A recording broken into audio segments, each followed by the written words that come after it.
সব তীর্থ বারবার, গঙ্গাসাগর একবার। আমরা এখন চলে এসেছি গঙ্গাসাগরে। সাদা যে ভ্যানগুলো হয় না, ওইটা করবেন না, কারণ ওরা তো নিজেদের মতো আছে। আপনাদের কোনো কোশ্চেন থাকে আপনারা কমেন্ট করুন, আমি অবশ্যই। আমরা প্রথমেই চলে এসেছিলাম এখানে, মানে গঙ্গাসাগর স্নান ঘাটে পুজো দিতে পেরেছি, খুব ভালোভাবে পুজো দিতে পেরেছি। আর গঙ্গাসাগর ভেসেলের যে অ্যাপটা, সেটার লিঙ্কও আমরা কাকদ্বীপ থেকে আবার ট্রেনে করে রওনা দিলাম গড়িয়া স্টেশনের উদ্দেশ্যে। সব তীর্থ বারবার, গঙ্গাসাগর একবার। তো এখন বাজে ভোর 4:10। আমরা দাঁড়িয়ে আছি গড়িয়া স্টেশনে। চারিদিক পুরো অন্ধকার। এর আগের কোনো ক্লিপ আমি নিতে পারিনি, যেহেতু সকাল সকাল মানে ভোর ভোর ঘুম থেকে উঠতে হয়েছে, সেই কারণে। তো এখন কাকদ্বীপে চলে এসেছি। আর তারপর কাকদ্বীপ স্টেশনে নেমেই জাস্ট 1 মিনিট ডিস্টেন্সে আপনারা টোটো পেয়ে যাবেন লট নাম্বার 8-এর জন্য। তো এখানে প্রচুর টোটো দাঁড়িয়ে থাকে, এটা পুরোটাই টোটো স্ট্যান্ড। আর পার হেড বোধহয় 15 টাকা কি 20 টাকা করে ভাড়া লাগবে। আপনাদের পুরো লট নাম্বার 8-এর ঘাটে গিয়ে নামাবে, মানে ভেসেল ঘাটে গিয়ে। তো ওখান থেকে আপনাদের ভেসেলের জন্য টিকিট কেটে ভেসেলে উঠতে হবে। ভেসেলের টাইমিংটা আপনারা গঙ্গাসাগর যে অ্যাপটা আছে, মানে গঙ্গাসাগর ভেসেল টাইমিং যে অ্যাপটা, সেটা থেকে দেখে নিয়ে যেতে পারেন, কারণ সেই অনুযায়ী যদি ট্রেনে ওঠেন তাহলে আপনাদেরও সুবিধা, ওখানে গিয়ে দাঁড়িয়ে থাকতে হবে না।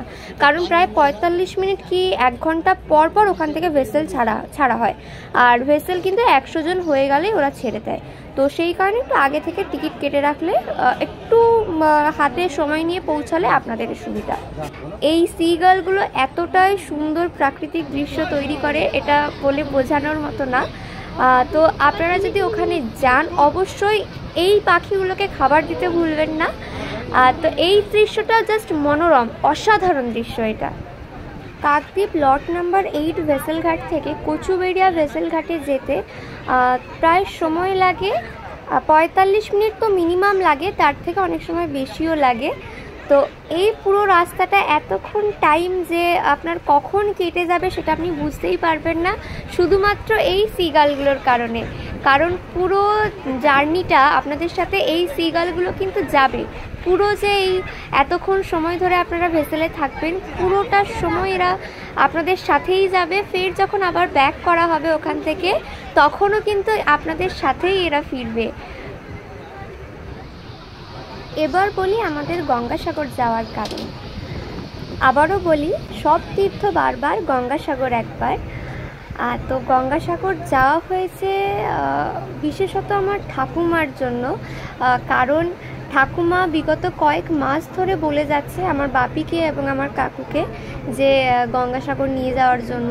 তো কাকু বা বাপি কারোরই সময় হয়ে উঠছিল না। তো শেষ পর্যন্ত বাপি টাইম দিতে পারে এবং সবাই মিলে আমাদের গঙ্গাসাগর যাওয়া হয়। তো ঠাকুমার প্রায় সব তীর্থস্থানই মোটামুটি ঘোরা কমপ্লিট হয়ে গেছে, আর শুধুমাত্র এই গঙ্গাসাগরটা বাকি ছিল। তো বহুদিনের ইচ্ছা ছিল এখানে যাওয়ার, কিন্তু কোনোবারই যাওয়া হয় না, সেই জন্য এখানে আসা। আর এই হলো আমার ঠাকুমা, ভীষণ এক্সাইটমেন্টে ছিলেন উনি। তো কথা বলতে বলতে আমরা এখন কচুবেড়িয়া ঘাটে চলেও এসেছি। এখানে আসলেই আপনারা দেখতে পাবেন লেখা আছে মিলন তীর্থ গঙ্গাসাগর।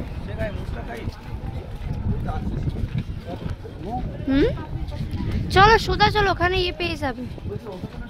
ওই যে গাড়িগুলো আছে না, ওগুলো বোধহয় 10 জন করে নেয়। ওই যে গাড়িগুলো, সাদা গাড়িগুলো আছে না, হ্যাঁ ওই আরে সব একই জায়গাতেই নামাবে সবগুলো। এগুলো 50 টাকা করে নেয় পার হেড। এই যে সাদা গাড়িগুলো। কচুবেড়িয়া ভেসেল ঘাটে নেমে আপনারা ওখান থেকে বাসে আসতে পারেন বা টোটো করে আসতে পারেন। আর আমরা এসেছিলাম ওই সাদা যে ভ্যানগুলো হয় না, ওইগুলোতে করে। তো ওখান থেকে মানে জিসে করেই আপনারা আসেন না কেন, আপনাদের নামিয়ে দেবে গঙ্গাসাগর বাস স্ট্যান্ডে। তো সেখান থেকে আবার টোটো করে আসতে হবে কপিলমুনি আশ্রম বা গঙ্গাসাগর ঘাট, যেখানেই আপনারা যেতে চাই। তো আমরা প্রথমেই চলে এসেছিলাম এখানে, মানে গঙ্গাসাগর স্নান ঘাটে। তো গঙ্গাসাগর স্নান ঘাটে দেখতে পাবেন সাইডে প্রচুর দোকান আছে, আর এখানে কিন্তু আলাদা করে ঘাটের কোনো ব্যবস্থা নেই। আর জামা কাপড় চেঞ্জ করার জন্য জাস্ট কাপড় ঘেরা জায়গা আছে, ওখানে 20 টাকা করে দিলে ওরা মানে জামা কাপড় আপনারা চেঞ্জ করতে পারেন। আর প্লাস ওখানে ড্রাম থাকে, মানে 20 লিটারের যে ড্রামগুলো হয়তো, যেহেতু জলটা মানে খুব একটা পরিষ্কার নয় বা কাদা জল, তো সেই কারণে ওই 20 লিটারের যে ড্রামগুলো হয় মানে ওটা নেয় হচ্ছে 50 টাকা করে। সেই জল আপনারা একটা কিনে নিতে পারেন, স্নান করে এসে আপনারা ওটা দিয়ে ফ্রেশ হতে পারেন। আমি এই ভিডিওতে যতটা সম্ভব ইনফরমেশন দেওয়ার চেষ্টা করেছি। এছাড়াও যদি আপনাদের কোনো কোয়েশ্চেন থাকে আপনারা কমেন্ট করুন, আমি অবশ্যই রিপ্লাই দেবো। আর গঙ্গাসাগর ভেসেলের যে অ্যাপটা সেটার লিঙ্কও আমি ডেসক্রিপশন বক্সে দিয়ে রাখছি, আপনারা চাইলে ওখান থেকে ডাউনলোড করতে পারেন। সো হ্যালো এভরিওয়ান, আমরা এখন চলে এসেছি গঙ্গাসাগরে। তোমরা ভিডিওর ক্লিপগুলো দেখে বুঝতেই পেরেছো। তো আসার সময় সেই বেরিয়েছি ভোরবেলা 4টে সাড়ে 4টের দিকে। এত ক্লান্ত লাগছিল, তো এত টায়ার্ড লাগছিল, মানে আমি আর কোনো কথা বলতেও পারিনি। এখানে এসে স্নান করে ফ্রেশ হলাম, দেন তারপর একটু কথা বলতে পারছি। তো আমাদের সবার হয়ে গেছে স্নান টান করা। এরপর আর কোথায় যাবো? আশ্রমে, কপিলমুনি আশ্রম। হ্যাঁ, কপিলমুনির আশ্রমে যাব। তারপর পুজো টুজো দিয়ে একটু খাওয়া দাওয়া করে আবার বাড়ি চলে যাবো। যেহেতু একদিনেই আমরা ফেরত যাচ্ছি, তো ওই জন্য একটু চাপ হয়ে যাচ্ছে। তো আমার এত ক্লান্ত লাগছিল, আর এতটা জার্নি করে আসার পর তো আর কথা বলতে ইচ্ছা করছিল না। তো যাই হোক, চলো পুরোটা শেয়ার করবো তোমাদের সাথে, দেখতে থাকো। আমরা গঙ্গাসাগর বাস স্ট্যান্ড থেকে যে টোটোতে করে স্নানঘাটে এসেছিলাম সেই টোটোটাই বুক করে নিয়েছিলাম, এবং সেই টোটোটাই আমাদের কপিলমুনি আশ্রমে নিয়ে গেছে, খাবার হোটেলে নিয়ে গেছে, আর ওখান থেকে আবার গঙ্গাসাগর বাস স্ট্যান্ডে এসে ছেড়ে দিয়ে গেছে। তো এরকম আপনারা যদি এতটা টাইমের জন্য বুক করতে চান, ওটা মোটামুটি 250 টাকা পড়বে। এছাড়াও সাইট সিন থাকে, যেহেতু সাইট সিন দেখার জন্য ওটা এক্সট্রা চার্জ করে, আপনারা যেভাবে সাইট সিন দেখতে চাইবেন। তো এখন আমরা আছি কপিলমুনি আশ্রমে, আর যে ওখানে পুজো দেওয়ার জন্য এখানে আমরা ডালা কিনতে এসেছি। এখানে 50 টাকা থেকে ডালা শুরু, এবং সব রকম দামেরই আছে।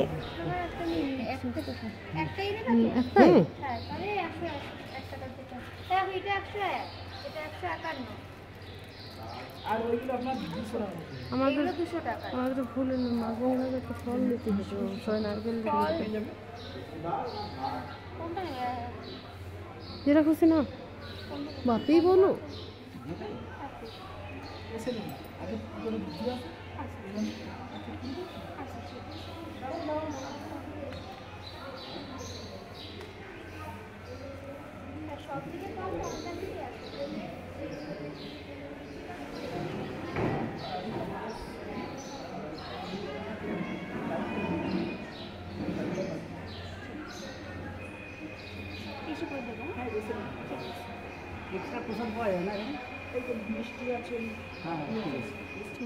এখানে পুজোর ডালা নেওয়ার জন্য প্রচুর দোকান আছে। তাছাড়া যে পেতলের জিনিসপত্র, ঠাকুরের যে জিনিসপত্র সেই সবও পাওয়া যায়। আবার কড়ির নানা রকম হ্যান্ডমেড জিনিসপত্র বা মেয়েদের কোনো জিনিস, সব রকমই পাওয়া যায়। তো আমরা প্রথমে ডালা কিনি, এখন যাচ্ছি কপিলমুনি আশ্রমের দিকে, সেখানে গিয়ে পুজো দেব প্রথমে।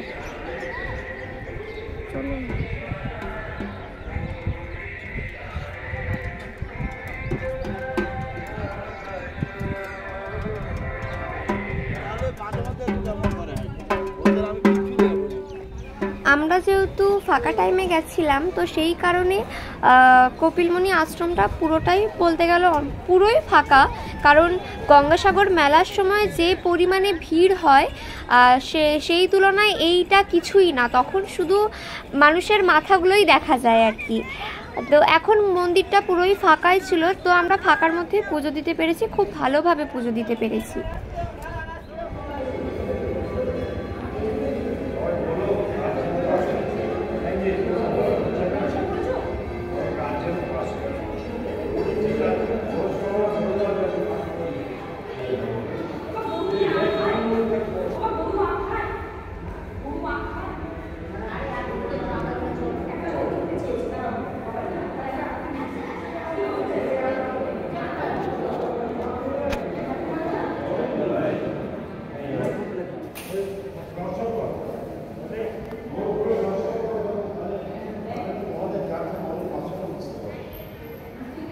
হাতে হাত দিবি, কিনে নিয়ে আয়, দিতে হয়। যা ওইখানে দুটো কলা নিয়ে আয় বলে, খালি হাতে খাবার দিয়ে করছিস।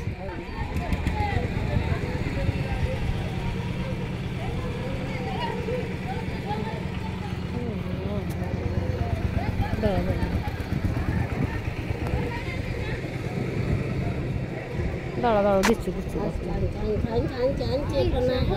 দিচ্ছে দাঁড়া দাঁড়া চল চল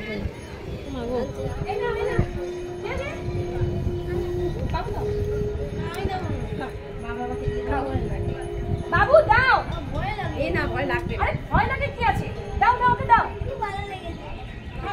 বাবা নাও তুমিও একটা দাও বাবা না একটা দাও আরে তুমি দাও আগে দিদি নে দে আমার ভয় লাগে এরকম করে দাও দিছি দাও ভালো থাকো তোমরা ভালো থাকো এই গলায় হাত দে আরে ওটা একটু আদর বাবু নাও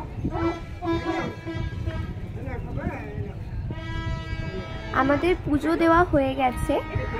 তো এরপর আমরা যাব হোটেলে খাওয়ার জন্য। এখানে আপনারা যদি ভাবেন যে কোনো ভালো রেস্টুরেন্ট আছে বা খুব ভালো খাবার দোকান আছে তাহলে সেই ভাবনা নিয়ে আসবেন না, কারণ এখানে যেরকম ঘরোয়া খাবার হয় সেরকমই খাবার দোকান, নিরামিষ দোকান, আপনারা অন্য কিছু পাবেন না সম্ভবত। কারণ আমরা যখন গেছিলাম আমরা পুরোটা নিরামিষ খাবার দোকানই পেয়েছিলাম কয়েকটা, তো আমরা তার মধ্যে থেকে একটাতে খেয়েছিলাম, তো সেই ক্লিপটা আমি আর তুলিনি। আর আমরা ওখানে সাইট সিন আর দেখিনি, যেহেতু আমাদের বাড়ি ফেরারও একটু তাড়া ছিল, আর আমরা যেহেতু একদিনে বাড়ি ফিরে আসতে পারবো, তো সেই কারণে আমরা আবার একই রাস্তা মানে একই দিকে কচুবেড়িয়া হয়েই আবার বাড়ি ফিরে এসেছি। কচুবেড়িয়া থেকে লট নাম্বার 8-এ ফেরার সময় আমাদের ভেসেলেরই একজন প্যাসেঞ্জার বারবার ধরে এই সিগালটিকে ধরার চেষ্টা করছিল এবং ধরতে পারিনি, এবং লাস্ট মুহূর্তে তাকে ধরে ফেলে এবং বেশ অনেকক্ষণ তাকে ধরে আটকে রেখেছিল। তারপর সবার মিলে বলাতে, রিকোয়েস্ট করাতে তাকে ছেড়ে দেয়। সবার উদ্দেশ্যে আমি একটা কথা বলবো যে এইভাবে এই সিগালগুলোকে ধরার চেষ্টা করবেন না, কারণ ওরা তো নিজেদের মতো আছে। হ্যাঁ, ওখানে পাখিদের খাবার বিক্রি হচ্ছে, খাওয়াচ্ছেন, ঠিক আছে, কিন্তু প্লিজ এইভাবে ধরার চেষ্টা করে ছবি তুলবেন, ভিডিও করবেন, এগুলো প্লিজ করবেন না। কারণ এইভাবে যে আপনারা ধরছেন এরকম টেনে টেনে, তাদেরও তো ডানাতে আঘাত লাগছে। এই যে এতক্ষণ ধরে এখানে পাখিটাকে আটকে রাখা হয়েছিল, সবাই মিলে রিকোয়েস্ট করাতে তাকে ছাড়া হয়েছে, তো এর ফলে তো এটাও হতে পারে যে পাখিটা তো উঠতেই পারলো না, তার এমন জায়গায় আঘাত লাগলো। তো এইভাবে প্লিজ করবেন না, এটাই একটাই রিকোয়েস্ট। আর একটা কথা, লট নাম্বার 8 আর কচুবেড়িয়া ভেসেলঘাট দু জায়গাতেই কিন্তু বিশ্রামাগারের ব্যবস্থা করা হয়েছে, আর সেটা খুবই পরিষ্কার পরিচ্ছন্ন। ক্লিপটা আমার কাছে নেই এই মুহূর্তে, কিন্তু আমরা ওখানে বেশ কিছুক্ষণ বসেছিলাম, যথেষ্ট পরিষ্কার পরিচ্ছন্ন। আপনারা যদি আগে কেউ পৌঁছে যান তো সেখানে আপনারা বিশ্রাম নিতে পারেন। তো আমাদের যাত্রাপথ এখানেই শেষ হচ্ছে। ফের আমরা কাকদ্বীপ থেকে আবার ট্রেনে করে রওনা দিলাম গড়িয়া স্টেশনের উদ্দেশ্যে। এই ব্লগটা এখানেই শেষ করছি। দেখা হবে আরও নতুন কোনো ভিডিওতে। যারা ইউটিউব থেকে দেখছেন অবশ্যই সাবস্ক্রাইব করে পাশে থাকবেন, এবং যারা ফেসবুক থেকে দেখছেন তারা অবশ্যই ফলো করে রাখবেন নতুন ভিডিওর জন্য। ভালো থাকুন, সুস্থ থাকুন।